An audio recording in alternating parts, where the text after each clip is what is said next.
우리 오늘 창세기 40장 9절에서 23절의 말씀, 요셉의 말대로 된 두 관원장의 운명에 대해서 나와 있습니다.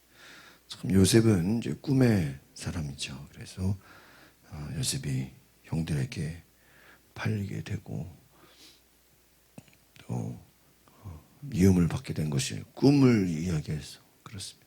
꿈을 하나님이 두 번이나 요셉에게 보여주시고 그 꿈이 요셉을 어떻게 보면 요셉의 운명을 이끌어내지 않았나 생각이 들고, 꿈 때문에 팔렸고 또 꿈 때문에 요셉이 또 복귀하게 되는 기회를 갖게 되죠. 요셉이 어제 말했다시피 그 꿈을 알려주시는 분은 하나님이다 이렇게 말을 합니다. 우리의 인생에 문제가 있을 때 그 문제를 해결해 주실 분은 하나님인 줄 믿습니다. 여러분, 하나님께서 문제를 해결해 주시고 그 뜻을 알게 하신다는 것. 참 요셉이 지혜로운 것은 그 모든 문제의 해답이 하나님께 있다라고 고백하는 것입니다. 특별히 이제 술 맡은 관원장의 꿈이 이제 포도나무인데 이제 새 가지 싹이 나고 꽃이 피고 포도송이가 열리고 관원장이 그 포도즙을 바로에게 바쳤다 이렇게 말합니다. 요셉이 3일 후에 이제 바로와 그 술 맡은 관원장을 복직시킨다는 거예요. 그래서 술 맡은 관원장이나 이 떡 맡은 관원장이나 그들은 그 왕의 가장 측근에서 그 왕을 보좌하는 실세들이라는 거예요. 그냥 단지 그냥 뭐 요리사 정도가 아니라 권력에 가장 가까운, 가장 무서운 힘이 있는 사람들이 바로 이 관원장이다라는 것입니다. 그런데 이제 요셉이 중요한 것은 이제 그 술 맡은 관원장에게 당신이 복직을 하게 되면 저에게 은혜를 베풀어 달라고 바로에게 이 모든 것을 알게 하셔서 이 요셉을 더 이상 감옥에 있지 않도록, 나는 감옥에 갇힐 일을 하지 않았고 나는 하나님의 이 어떤 은혜를 입은 자인데 감옥에서 너무나 많은 시간들을 보내고 있죠. 그래서 부탁을 하죠. 그런데 우리가 참 알 수 있는 것은 그 요셉에게 은혜를 입었지만 그 술 맡은 관원장이 요셉을 어떻게 하죠? 기억하지를 않았고 잊어버린다는 것입니다. 어떻게 보면 요셉이 감옥에 있지만 지금 그 감옥에서 요셉을 끌어낼 분은 누구십니까? 하나님의 때가 있는 거예요. 지금은 감옥에서 나갈 때가 아니었다라는 거예요. 그 뒤에 또 빵 굽는 관원장이 또 빵에 대한 이야기를 하죠. 새들이 머리 위에 있는데 빵 굽는 관원장이 바로 3일 안에 반대로 바로에게 불려가 나무에 달려 죽게 된다 하는 것입니다. 이 바로가 자기의 생일에, 이 생일이라는 것은 축제예요.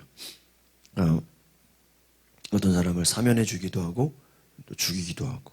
그래서 이게 나중에 그 신약에서도 그 헤로드 왕이 자기의 생일을 맞아서 어떤 사람을 죽이고 살리고 하는 것을 우리가 볼 수 있습니다.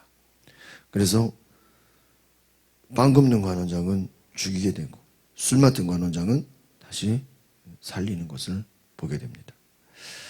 오늘 중요한 핵심은 이 요셉의 은혜를 입었던 이 모든 과정들 가운데 술 맡은 관원장, 하나님의 때가 아니라서 오히려 다 잊어버린다. 우리 말씀을 한번 다시 볼까요? 9절에서 10절 같이 보겠습니다. 시작. 술 맡은 관원장 요셉에게 자기가 꾼 꿈 이야기를 했습니다. 꿈속에서 내 앞에 포도나무가 하나 있는 것을 보았네. 그 나무에 가지가 새 딸렸는데 싹이 돋고 곧 꽃이 피더니 금세 포도송이가 열리는 것이었네. 내 손에 바로의 잔이 들려있기에 내가 포도를 따 전에 그것을 들었네. 12절 13절 요셉이 말했습니다. 이 꿈은 이런 뜻입니다. 가지셋은 3일입니다. 3일 안에 바로께서 관원장님을 풀어주시고 관원장님이 지위를 회복시켜 주실 것입니다. 관원장님이 전에 바로의 술 맡은 관원장이 있었을 때 하던 대로 바로의 손에 잔을 올려 드리게 될 것이. 어떻게 보면 이 꿈의 내용하고 뭐 비슷하죠. 그것을 포도를 따서 잔에 넣어서 이것을 바로에게 어떻게 했다는 거예요? 그대로 드렸다. 여기서 상징하는 포도송이 또 그것을 잘 짜서 바로에게 드렸다는 거예요. 그러니까 무엇입니까? 그 모든 지위가 회복될 것이다. 바로의 손에 잔을 올려드린다는 거예요. 여기서 중요한 건 14절 15절입니다. 시작. 일이 잘 풀리면 저를 기억하시겠다고 약속해 주십시오. 제게 은혜를 베풀어 바로께 제 이야기를 좀 해주셔서 저를 이 감옥에서 내보내 주십시오. 저는 히브리 땅에서 끌려왔는데 여기에서 감옥에 갇힐 만한 일은 결코 하지 않았다 하는 거예요. 여러분 생각해 보시면 수년 동안을 이 감옥에 갇히게 됩니다. 그러니까 여러분 요셉이 참 억울하죠.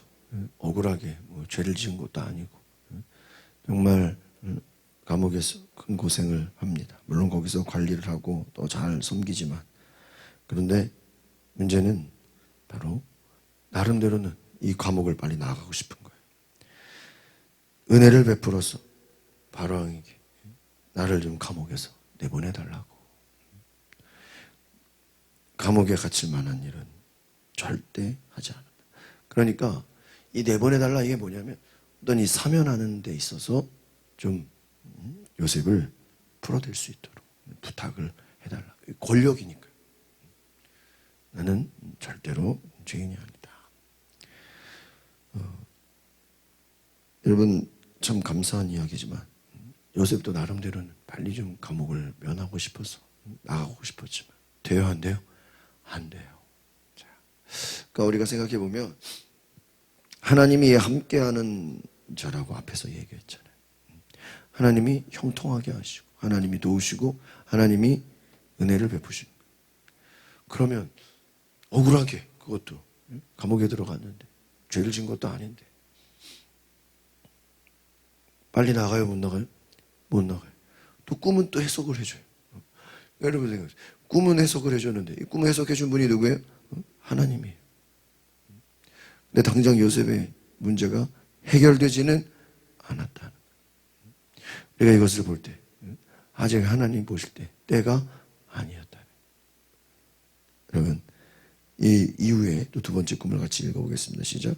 요셉의 꿈풀이가 좋은 것을 보고 빵 굽는 관원장도 요셉에게 나도 꿈을 꾸는 보니까 내 머리 위 빵 바구니가 3개가 있어. 맨 위에 있는 바구니 바로 깨들 온갖 구운 빵들이 있습니다. 새들이 내 머리 위에 그 바구니에 빵을 어떻게 해요? 먹어버렸다. 앞에서의 그 꿈은 포도를 따서 잔에 넣어서 바로에게 그냥 드린 거죠. 그럼 이 꿈 자체는 순탄해요. 그런데 이제 이 두 번째 꿈은 뭐예요?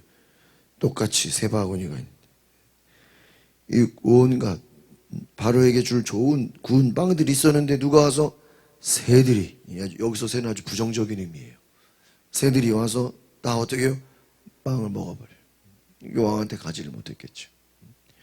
이 꿈은 부정적인 꿈인 것이죠. 18절 19절 시작. 요셉이 말했습니다. 그 꿈은 이런데 새 바구니는 3일입니다. 3일 안에 바로께서 관원장님의 목을 나무에 매달 것이다. 그러면 새들이 관원장님의 살을 뜯어먹어요. 이거 너무 무서워 무시무시한 잔인한 꿈이에요. 앞에서 술 맡은 관원장은 꿈을 좋게 해석해 줬어요. 그럼 뒤에서 이 빵 굽는 관원장도 뭘 기대했겠어요? 야, 나도 이거 복귀되는 거 아니겠냐. 꿈꾼 것만으로도 우리가 복귀될 것이다. 둘 다 같이 복귀되면 얼마나 좋겠나. 바로가 우리를 용서해 주지 않겠나. 오해가 풀리지 않겠나. 나름대로 그렇게 생각했을 거예요. 그러나 어떻게 됩니까? 반대가 되는 거예요.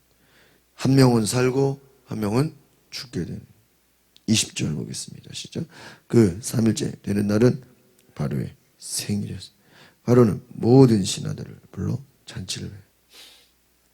바로는 그 신하들 앞에서 술 맡은 관원장과 빵 굽는 관원장을 불러 드렸어요. 자, 그 보세요.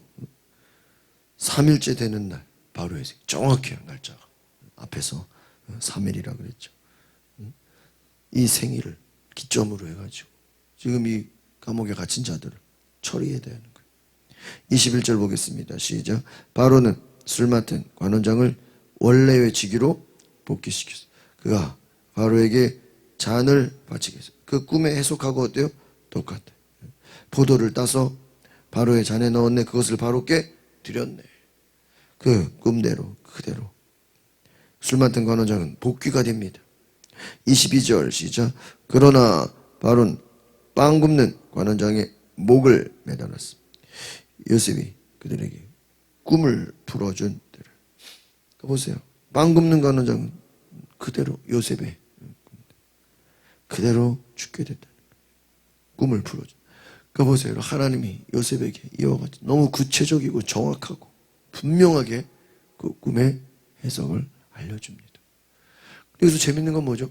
다른 사람 꿈은 다 해석했는데 지금 요셉은 빨리 감옥에서 뭐 하고 싶어요? 나가고 싶어요. 지금 그건 안 된다는. 여러분, 하나님께서 아직은 때가 아니다. 지금은 나가면 안 돼. 지금 나갈 타이밍이 아니야. 여러분, 요셉이 자기가 부탁을 했어. 술 맡은 관원장에게 부탁을 했어. 그가 당장 빼주면 얼마나 좋겠어요. 그러나 그게 아니었다. 마지막 23절 시작. 하지만 술 맡은 관원장은 요셉을 기억하지 않고 어떻게 잊어버렸다는 거예요. 요셉을 기억하지 않고 잊어버렸다. 이 의미를 어떻게 생각하냐면은 첫 번째는 하나님께서 술 맡은 관원장에게 요셉을 잊어버리게 한 것도 있고요. 두 번째 또 하나의 해석은 이 술 맡은 관원장 자체가 그냥 이 지난 이 감옥에서의 삶은 뭐 일부러 그냥 생각하고 싶지가 않은 거예요. 자기가 원래 자리에 복귀했으니 왕의 옆에서 그 권력의 자리에 복귀했으니 옛날에 자기 그 감옥에서의 그 기억들은 그냥 잊어버린, 아예 생각하지 않는 거예요. 요셉을 기억하지 않았다는 거예요. 과거를 잊어버려요. 그런데 나중에 언제 생각하죠? 한참 시간이 지나서 바로왕이 꿈을 꾸니까 그때 가서 요셉을 생각나면서 내가 죄를 지었다고 얘기해요. 여러분, 여기서 우리가 또 깨달을 수 있는 건 무엇입니까? 은혜를 받았지만 그 은혜를 어떻게 버려요? 다 잊어버려요. 하나님께서는 요셉의 부탁대로 되게 놔두지를 않습니다. 하나님의 계획 가운데서 하나님이 인도하시고 하나님의 때를 기다리게 하신다는. 여러분, 요셉이 지금 복귀가 돼도 결국은 감옥에서 나가면 어디로 가야 돼요? 다시 또 보디발의 집으로 또 돌아가서 노예를 사는 거예요. 하나님의 단지 다시 그냥 복귀시키려고 감옥에 보낸 게 아니죠. 요셉은 알지 못해요. 요셉이 또 꿈을 꾸고 하나님이 함께하는 건 알았지만 요셉의 장차 어떤 일이 벌어질지 요셉은 지금 모르는 것이죠. 오늘 우리가 요셉을 보면서 내 인간적인 생각으로 은혜를 베풀어서 나를 감옥에서 내보내달라고 하지만 그것대로 되지 않고 오히려 하나님께서 하나님의 때에 요셉을 이끌어 주시고 요셉을 끌어올리시는 것처럼 우리 인생에 하나님이 인도해 주시고 하나님의 때에 하나님이 이끌어 주심을 기억하시길 바랍니다. 그래서 요셉에게 하나님께서 꿈을 풀어주는 지혜를 주신 것처럼 오늘 우리의 삶의 모든 문제가 하나님의 지혜로 해결되게 하시고 여러분 안에서 하나님이 나와 함께 하신다라는 그 믿음의 고백을 나눌 수 있는 그 은혜가 있기를 바랍니다. 기도하겠습니다. 거룩하신 주님, 요셉에게 하나님이 지혜를 주셨고 또 그 꿈을 알게 하셨고 그 모든 것을 다 풀어내게 하셨습니다. 그러나 요셉은 빨리 감옥에서 나가고 싶었지만 아직 때가 아니고 하나님이 허락하지 않으셨습니다. 하나님, 나의 생각에는 모든 것이 빨리빨리 진행되기를 원하지만 하나님의 때를 기다리고 하나님의 약속을 받아들이고 하나님을 끝까지 신뢰하는 은혜가 있게 하여 주시옵소서. 하나님의 약속 앞에 하나님의 부르심 앞에 온전히 믿음으로 순종하게 하여 주시옵소서. 예수 그리스도의 이름으로 기도하옵나이다. 아멘. 우리가 이 시간에 기도하실 때 하나님 앞에 내 삶을 드립니다. 주께서 나를 인도하여 주시옵소서. 주께서 나를 이끌어 주시옵소서. 성령이 우리 가운데 크신 은혜를 부어 주시옵소서. 주의 한번 부르고 동성으로 기도하겠습니다.